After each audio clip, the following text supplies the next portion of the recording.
Gangguan pada mulut. Yang pertama ada karies gigi. Rongga yang tidak diobati dapat menyebabkan sakit gigi, infeksi, dan tanggalnya gigi. Sangat umum, lebih dari 2 juta kasus per tahun di Indonesia. Yang kedua ada skorbut atau bisa disebut juga scurvy. Suatu kondisi yang disebabkan oleh kekurangan parah vitamin C. Orang yang tidak mengonsumsi cukup buah dan sayuran beresiko terkena scurvy. Yang ketiga ada kanker mulut. Kanker yang berkembang di bagian manapun pada mulut. Orang yang merokok beresiko lebih tinggi mengidap kanker mulut. Umum, lebih dari 150.000 kasus per tahun di Indonesia. Gangguan pada kerongkongan atau esofagus. Yang pertama ada karsinoma kerongkongan, sekelompok kanker mulut, sinus, hidung, atau tenggorokan. Merokok merupakan faktor risiko yang signifikan, langka, kurang dari 150.000 kasus per tahun di Indonesia. Yang kedua ada varises kerongkongan, yaitu pembuluh darah abnormal di bagian bawah saluran antara tenggorokan dan perut. Gejala varises esofagus ada muntah darah, syok, dan lain-lain.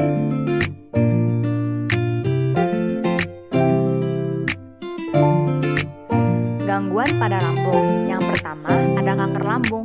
Kanker yang terjadi pada lambung biasanya disebabkan oleh rokok. Langka, kurang dari 150.000 kasus per tahun di Indonesia. Yang kedua ada asam lambung atau MAH. Sebuah penyakit pencernaan yang mana asam lambung atau empedu mengiritasi lapisan dalam saluran makanan. Ini adalah penyakit kronis yang terjadi saat asam lambung mengalir ke saluran makanan dan mengiritasi dindingnya.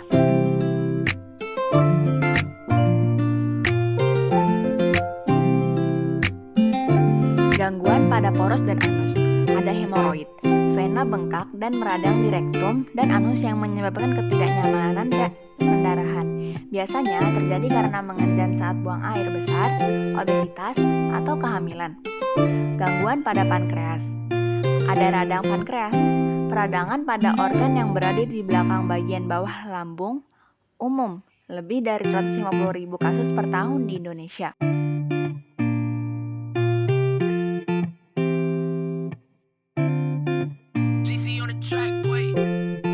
Gangguan pada hati atau liver.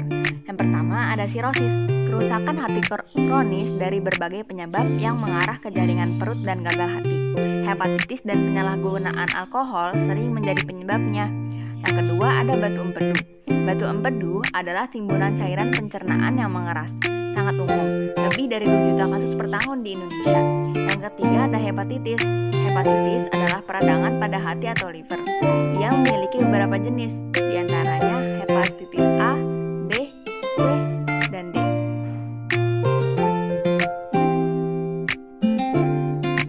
Penyakit yang paling umum terjadi. Yang pertama ada diare. Diare adalah penyakit yang membuat penderitanya menjadi sering buang air besar dengan kondisi tinja yang encer dan disebabkan oleh hal-hal di luar penyakit. Yang kedua, ada sembelit. Gangguan ini adalah suatu kondisi ketika seseorang mengalami kesulitan saat melakukan buang air besar. Antara lain karena feses yang keras, sama seperti diare, sembelit juga disebabkan oleh hal-hal di luar penyakit. Yang ketiga, ada keracunan makanan. Keracunan makanan adalah kondisi yang ditandai dengan munculnya mual, muntah, atau diare setelah mengonsumsi makanan.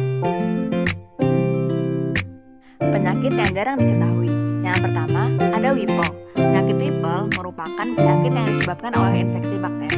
Tanpa perawatan yang tepat, penyakit Whipple bisa serius atau fatal. Yang kedua, ada celiac.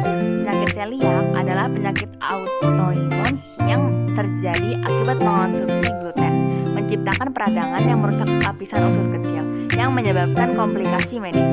Yang ketiga, ada Hirschsprung. Penyakit Hirschsprung adalah gangguan pada usus besar yang menyebabkan feses atau tinja terjebak di dalam usus.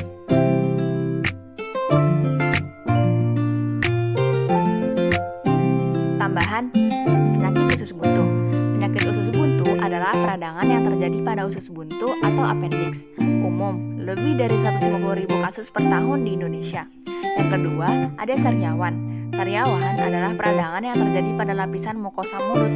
Nyeri dapat dirasakan pada pipi, gusi, bagian dalam bibir, atau lidah.